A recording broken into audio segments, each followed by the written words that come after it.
bukod sa bukod po sa kanyang physical, sa kanyang talento din po. At saka napakahinhin, napakagaling, napakabait nitong taong to. So, ito pong speaker po natin ngayon, dating bank manager, no? Yung iba may idea na dyan. Pero, ah, etong taong to, nagustuhan yung produkto natin, kasi nasubukan niya syempre. So, inalam niya kung paano yung kitaan. Hindi porke bank manager siya, okay na. So, ginawa niya tong negosyo. So, kumita na rin siya at marami na rin siyang natulungan kumita dito sa kanyang dito sa negosyong ito. So, yan, marami siyang natulungan sa kanyang under her organization. So, napakabait, yan, matulungin, ah madaling lapitan. Matatakot ka lang kasi tahimik. Pero once na makausap mo na to, handa siyang i-share lahat kung anong nalalaman niya at saka kung ano ang pwede niyang ibigay sa iyo. So, isa siya sa Millionaire Circle dito sa ating company. AMBC Antipolo owner. Walang iba at nag-iisang napakaganda na owner ng AMBC Antipolo, Coach Dory Roselonga. Hello! Kumusta tayong lahat?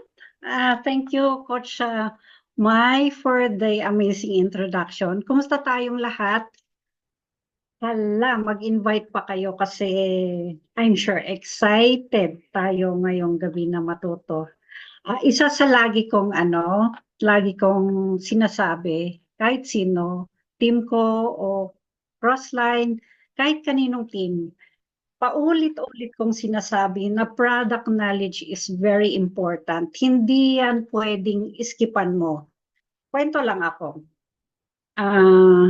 Nung nag-aaral ako, I finished accountancy. Hindi ako magaling sa klase.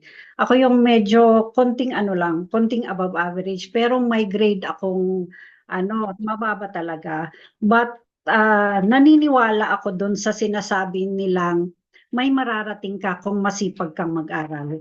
Kasi pag masipag kang mag-aral, malayong mararating mo. Dito sa negosyo natin, back doon sa masipag mag-aral. So, graduate ako, hindi ako cum laude, hindi ako summa cum laude. Nakuha naman ako sa trabaho. May mga nagsasabi na nakuha yan kasi relative ni ganito, ni ganito. Hindi po, dumaan ako sa proseso. So, nung bago ako, syempre maliit ako, payat ako noon. Sobrang payat ko, yung skirt ko parang skirt ng grade 6. So, pag natahi yung uniform namin, kaninong skirt to? So, nagtatawanan sila. That time, so malalaman nyo kung anong edad ko. Kasi nung graduate ako, palabas pa lang yung medyo high-tech na Kasi nung college ako, yung yung Word, ganon. Sinong nakaano nun? I think wala. Kasi medyo may edad na rin ako. So Word na abutan ko. So nung nag-apply ako sa trabaho, shucks, yung computer ng presidente, high-tech, paano to? So pag sinabi niyang sit down, lahat tinitingnan ko, nakikinig ako. So eventually, ako yung pag may staff na nangangailangan ng assistant, ako yung takbuhan nila. So ganon, I listen, I learn, I observe. Laging ganon. So nung nasa negosyo din ako, kailangan kong i-learn kasi iba yung forte ko eh. Kahit sabihin natin uh, from 1997 to 2009, eventually, I was promoted as the Vice President ng Bangko for External. Pero sobrang grabe yung pinagdaanan ko doon. Ah, oo, Lotus 1, 2, 3. Thank you for that, Don Bueno. Naabutan ko WordStar tsaka Lotus 1, 2, 3. Tapos, nung pumasok ako sa work, iba na. So, sobrang gumagamit pa tayo ng diskette noon para mag-save ng report. Sobrang grabe 'yon. Kung accounting graduate ka, grabing haba ng tiyaga talaga para lang pag na-virus, edi wow, di ba? So, wala kang report. So, kailangan may duplicate pa yan. So, sa negosyo, ganun din. Back to product knowledge, hindi mo pwedeng iskipan ang product knowledge kasi ganito yan. Sa negosyo natin, sino nga pala ang bago dito? Yung isang buwan pa lang. Meron? Para alam ko kung paano ako mag-adjust. Paki-raise nga ng hand kung may bago dito. Meron? Meron. Okay, sige. Ang product knowledge, laging yan dapat ang isa sa priority mo bukod sa Complan. Bukod sa other seminars, hindi pwedeng iskipan mo ang alinman sa sa training na meron tayo sa MCOR. Kung meron sa labas, maganda rin magdagdag ka kasi ako nagdadagdag talaga ako. First is, pag tayo nasa MCOR, kailangan ang sarili muna natin ang i-educate natin before others. Okay? Kasi wala tayong masasabi. Ang taas ng rejection pag hindi mo alam yung sinasabi mo. Pag nasa Baguio ka, malamig nga, pero foggy. Hindi mo makikita yung daan mo. Ganon kalabo ang daan pag kulang ka sa kaalaman. Okay, empowering yourself. Kailangan i-empower mo yung sarili mo sa knowledge so that you can be able to move change. Dito sa MCOR, ang tagline natin, we improve lives. Ang hirap mag-move ng change kung kulang ka ng kaalaman. Kaya importante po ang product knowledge.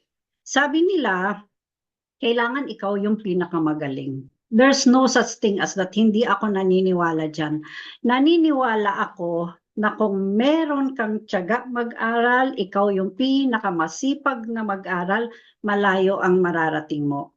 So ang isa sa isi-share ko ngayong gabi is learn, listen, makinig ka sa coaches mo, sa upline mo, sa mga nagli-lead sa'yo. And then pag tinawag ka na mag-lead, huwag kang paayaw-ayaw. Mag-volunteer ka na kasi you're learning from that. And isa is, kailangan mag-level up kasi nga natututo tayo. Hindi pwedeng grade 1 ka kahapon, grade 1 ka na naman ngayon, grade 1 ka na naman bukas. So pag tinawag kang speaker, next year ayaw mo na naman, next year ayaw mo na naman. Ibig sabihin, hindi ka nag-level up. And love what you're doing. Put it in your heart. Kasi pag wala sa puso mo, nakikita sa facial expression eh. Parang di ba? Alam niyo yun, kita sa facial expression, pag hindi mo love yung ginagawa mo, walang pagmamahal, walang touch of care, di ba? So kailangan may touch of care and you have to be lovable kasi nasa health and wellness tayo. Ang hirap mag-influence ng ibang tao pag hindi ka lovable. Lovable, hindi ibig sabihin kailangan maganda ka. But at least you're taking your product so that nakikita nila na you're living what you are saying. Diba? Okay, so bago humaba yung mga sasabihin ko, let's go to our main topic. Pero dagdag na rin yan, no? Okay, mag-share ako. Let's share our slide. Tama ba ang aking sinishare? Okay, from the beginning.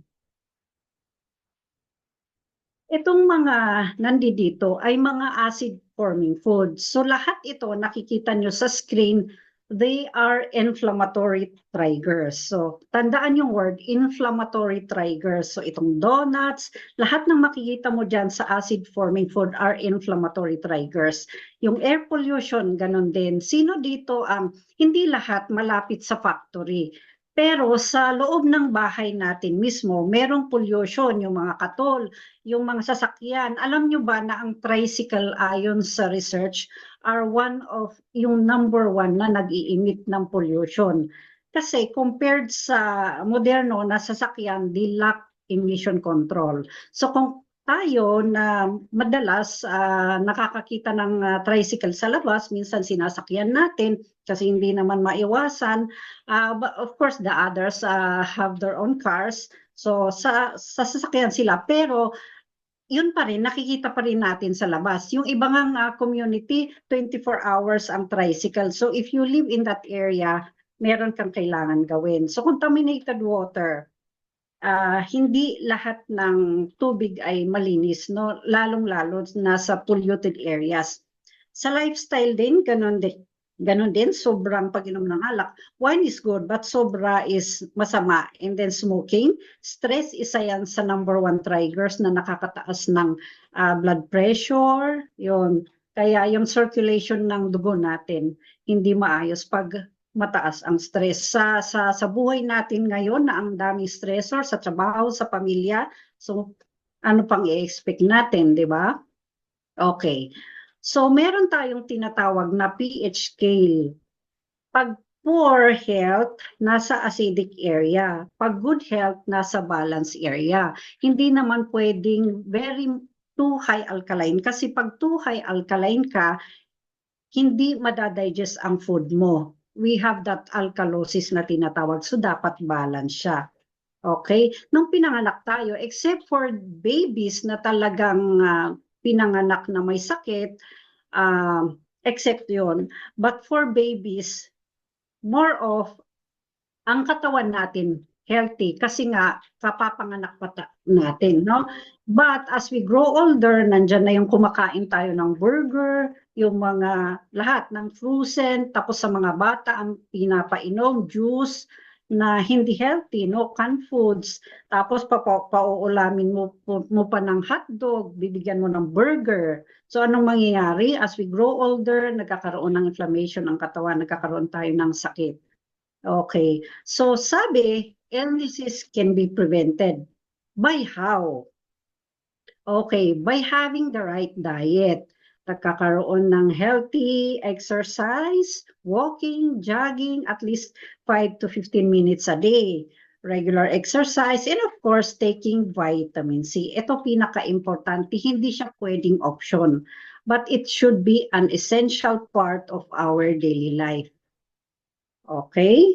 So, gaano ka-importante ang vitamin C? Let's take a look. So, ayon sa research, ito po ay important and para sa optimal health, kailangan ng katawan natin. It's because we cannot produce vitamin C. Unlike sa mga kambing, they can produce vitamin C sa katawan nila. Okay? So, kailangan itong vitamin C for the requirement ng katawan for 300 metabolic functions of the body. So, ibig sabihin, yung mga major organs natin at ibang part ng katawan, hindi siya nagfa-function kung kulang tayo sa vitamin C. And of course, for collagen production, lalo tayo mga babae, we are very much conscious sa beauty, di ba? Siyempre, nasa health and wellness tayo, so kailangan hindi sa kaputian ang being healthy, but of course, being at least madelay yung aging natin. Kasi nga, sabi, the more na you're taking vitamin C, you're healthy and you have longer life. Okay. So, sabi ko kanina, it cannot be produced by our own body. Kailangan natin ng supplementation. It's the most powerful antioxidant at nilalabanan nito ang mga free radicals. Ano ba yung mga free radicals? Example, stress, no? So, according to USRDA, ang recommended daily allowance pag tayo ay nagsusupplement at least 1,000 mg per day. So, kung 500 capsules ka, at least 2 capsule. So, divided by at least 2 dosage yan, no? Hindi 1 dosage. And then for therapeutic, at least 2,000 mg per day. So kung 500 ang isang capsule, that is about 4 capsules. Divided in at least 2 dosage, so at least twice a day. Yun for therapeutic. Okay?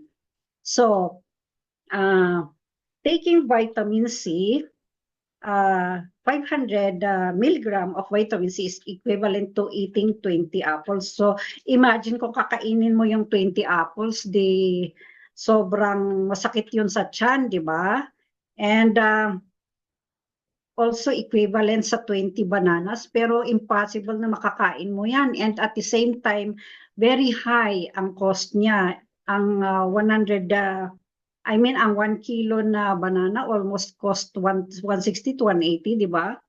Lalo pag sa mall. And for calamansi, 500 mg of vitamins is equal to like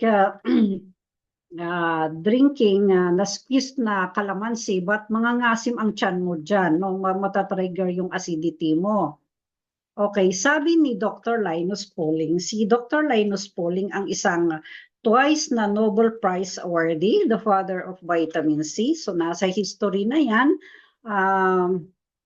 Sodium ascorbate ang pinag-uusapan natin, no? So, namatay siya nung 93 years old. Sabi niya, the intake of vitamin C could enhance as well as prolong life expectancy. So, nai-enhance ang health natin at the same time, hahaba pa ang buhay natin. Siyempre, dahil gusto natin, kung ako, mga bata pa yung mga anak ko, gusto ko pang mas mabuhay ng matagal para makita ko yung mga apo ko, di ba? Ang saya yung ganon. Okay, so there are two types of vitamin C, the non-acidic and the alkaline base. So here we are. In comparison ng sodium ascorbate at saka ascorbic acid. So si sodium ascorbate, alkaline base siya, it can be dissolved 5 times faster, so mas mabilis. And then 8 hours protection. Ito din ay nag-neutralize ng acidity ng katawan. So kung acidic ka, maganda itong alkaline base. So it does not irritate the stomach. It will also normalize the pH level para maiwasan ang pagkakasakit, no? So pwede kang uminom ng up to 10,000 milligram per day. With the supervision, of course, ng doktor at na-absorb ng body ang at least 5%. And it can be taken on an empty stomach. Samantalang itong ascorbic acid, mas matagal siyang ma-dissolve, so slow, and a lot of extenders. Siyempre, kung ang binili mo dapat ay 100% vitamin C, may mga extender pa yan. So malamang sa malamang, baka 40 to 50% yung vitamin C niya. So it stays for the body for 3 to 4 hours only, and acidic siya. Kung acidic ka, mas nagiging nare-reinforce yung acidity mo at saka it irritates the stomach. So kung sinasabi natin it irritates the stomach, nangangasim, yung sumasakit yung sikmura. And at the same time, mababa ang pH level niya, 2.5 to 3. Okay? So pag acidic na vitamin C, the body cannot tolerate more than 500 milligram. So hindi siya pwedeng pang therapeutic. Okay? So 25% is only absorbed by the body. So nafa-flush out almost 75%. So, hindi siya pwedeng inumin on an empty stomach. So, napakaganda pag sodium ascorbate. Okay. So, remember this. Sabi niya, meron akong binago, no? It's not wrong, but I just rephrased it, no? So, sabi dito, an acidic environment in the body has been linked to inflammation which may contribute to chronic diseases. So, pag naman na mini-maintain natin balance siya or alkaline supportive lifestyle through healthy diet and proper supplementation kagaya ng vitamin C, it can lead to a better health in immunity. Okay? Kasi nga, pag masyadong alkaline, it will be leading to alkalosis. So, hindi rin maganda yon, especially sa blood natin. Okay? So, introducing the best vitamin C in the market, which is the 24 Alkaline C. So, this is the flagship product of M4. No? So, isang box nito, meron siyang 100 capsules. And of course, alkaline base siya. Crystalline in form. So this is it has the highest grade of quality from DSM Europe siya, pharma grade, at home remedy product siya. Nasa MIMS din ito. So ano yung MIMS na yon? Libro ng mga doktor kung saan nila nakikita yung mga piniprescribe nilang mga gamot. Okay, so pasok na rin siya sa super brand and halal certified. So pwede siya sa mga brothers natin na mga nasa Muslim countries or Muslim areas. Okay? So sabi nga dito, prevention is better than cure. All right. Magdadagdag lang ako. Pag tayo i-introduce ng product natin sa mga family natin, importante rin na meron tayong mga testimonies. Okay, there are a lot. I'm sure Team Ferris has a lot of testimonies. Kailangan may file din tayo kasi sa number 1 na laging tinatanong ng client natin, meron bang testimony? For every sakit na alam mo na sakit ng mga bata, middle age, at saka may edad na, kailangan meron kang nakatago na testimony. Kung wala ka, magtanong ka sa upline mo, magtanong ka, very resourceful. So sa ngayon, sa kinakain natin na sobrang nagbibigay ng hyperacidity sa maraming tao, so marami din ang nagkakaroon ng acidity which causes inflammation. So pag may inflammation sa katawan, mas prone tayo sa maraming sakit, chronic diseases and cancer. So yung first na nandito, yung Amerikano na nakikita nyo is nagkasakit ito ng puso, sa puso, no? Though na-save nila ang 1.5 million kasi nga sabi niya dito, hindi nga lang klaro yung pagkasulat, I am pain-free. So na-save nila ang 1.5 million. Hindi na sila pa-opera, it's because nag-clear na yung mga bara ng puso niya.